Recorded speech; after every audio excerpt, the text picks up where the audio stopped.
Kita masuk ke tema 3, subtema 1 dan pembelajaran 4, yaitu plastik, solusi, dan masalah.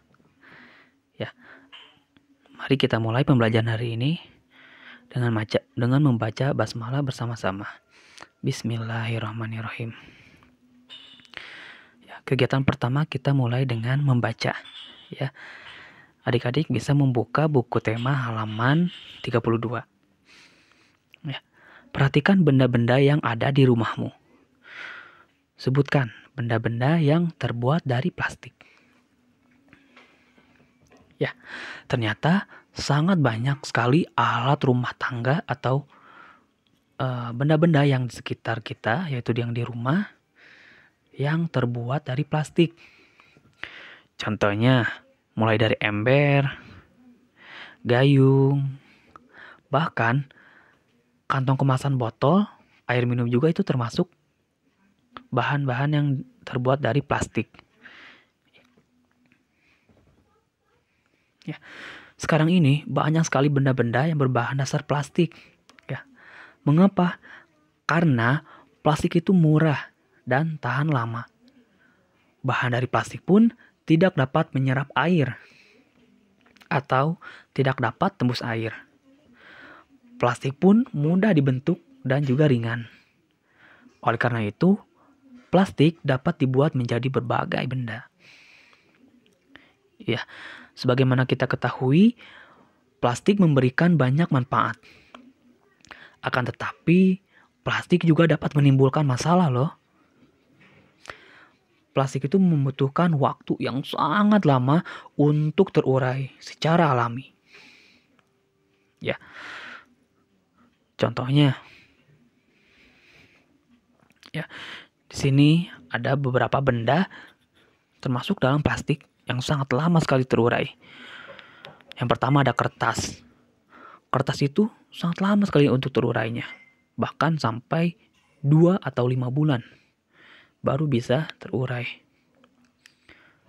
Kita berbicara tentang plastik. Plastik lebih lama lagi, yaitu 20 tahun untuk menguraikannya. Dan yang paling lama yaitu styrofoam. Styrofoam itu tidak dapat diuraikan. Ya, contohnya kalau misalkan kita punya buku kertas gitu ya, buku tulis ataupun buku-buku yang ada di sekolah, itu apabila 5 bulan itu sudah langsung terurai. Mungkin bisa juga dimakan oleh rayap misalkan. Terus ada yang robek-robek, maka dari itu kita sering sekali membungkus buku itu dengan sampul plastik. Ya, agar apa? Agar buku itu menjadi terawat dan juga tidak mudah rusak.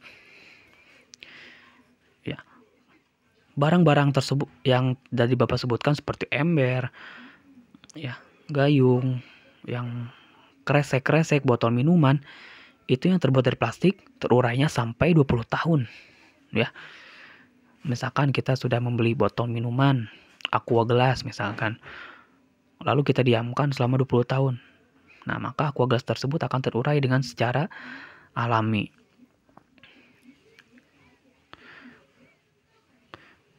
Dan juga styrofoam. Styrofoam itu tidak dapat terurai.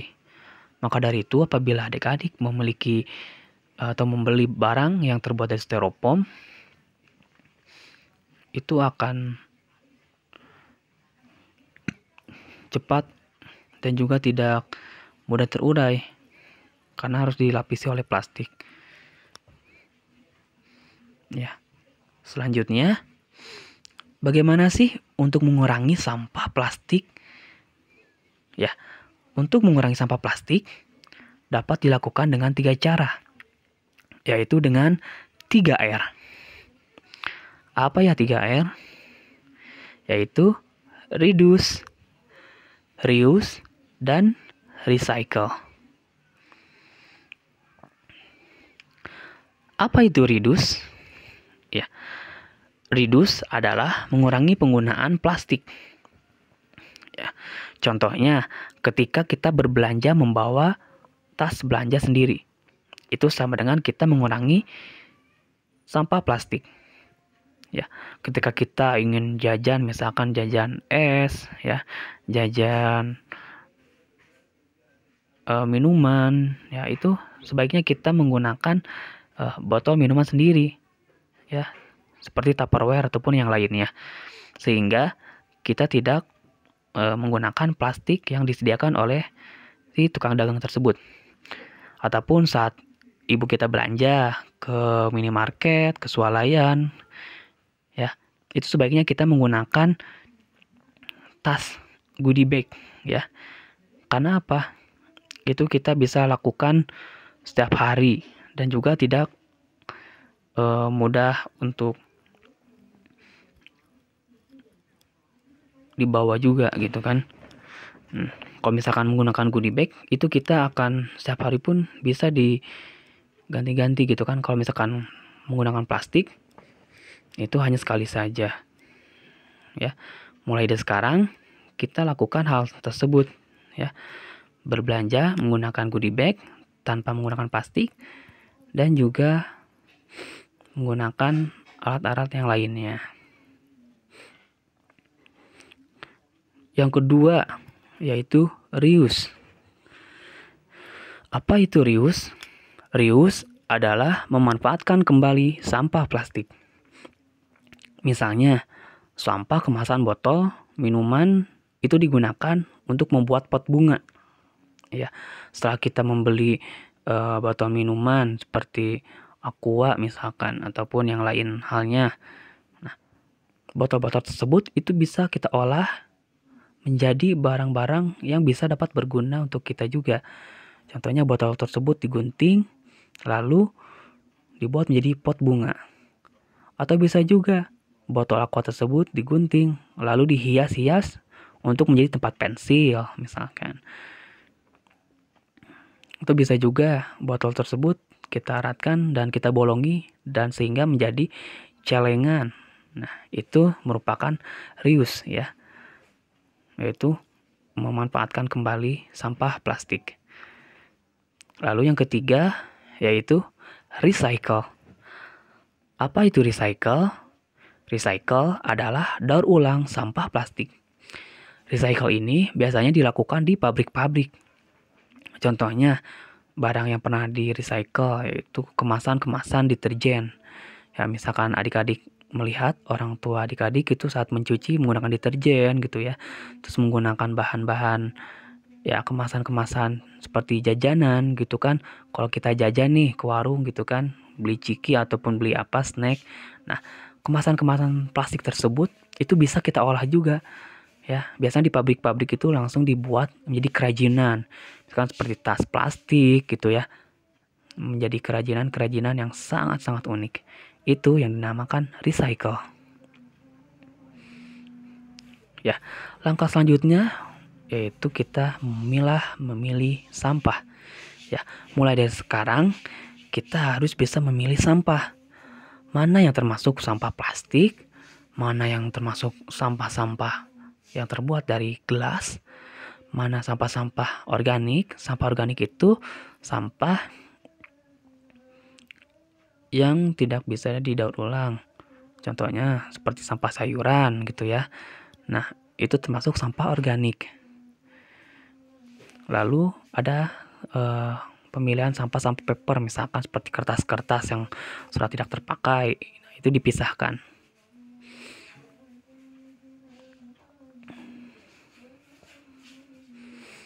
Ya. Mari kita lakukan kebiasaan baru ini dari sekarang bersama keluarga di rumah. Dengan kita melakukan pembiasaan-pembiasaan baru, kita akan melindungi wisata laut gitu ya. Yang di laut itu biasanya tercemar oleh sampah-sampah plastik. Maka dari itu, dengan melakukan kebiasaan baru seperti memilah sampah gitu ya, mengolah sampah plastik menjadi barang-barang yang bisa digunakan, kita bisa menyelamatkan laut. Seperti itu. Baik adik-adik, untuk tugas hari ini yaitu mengamati lingkungan di rumahmu. Ya, ini ada di halaman 35. Jadi setelah adik-adik mengamati lingkungan di rumah, sudah mengetahui mana sampah-sampah plastik, mana sampah-sampah yang harus dipilah, yang harus dipilih, dan juga telah bisa membedakan ya. Maka catatlah hasil pengamatan adik-adik itu di buku tulis ya. Contohnya itu ada di buku tema halaman 35. Ya. Di situ ada tabel. Yang pertama lokasi, misalkan di mana di ruang tamu ada barang apa, ataupun di dapur ada barang apa. Nah, itu sampah plastik atau sampah kemasan makanan gitu. Langsung di checklist aja. Ada tabelnya di halaman 35. Lalu yang kedua, ceritakan hasil pengamatanmu di buku tulis. Nah, setelah adik-adik mengamati ada beberapa sampah atau kemasan yang terbuat dari plastik, barang-barang di plastik di rumah, adik-adik bisa ceritakan di buku tulis. Contohnya itu ada di buku tema halaman 36. Ya, mungkin sekian materi dari kakak hari ini tentang plastik dan masalah lingkungan. Semoga pembelajaran hari ini bisa bermanfaat. Terima kasih. Wassalamualaikum warahmatullahi wabarakatuh.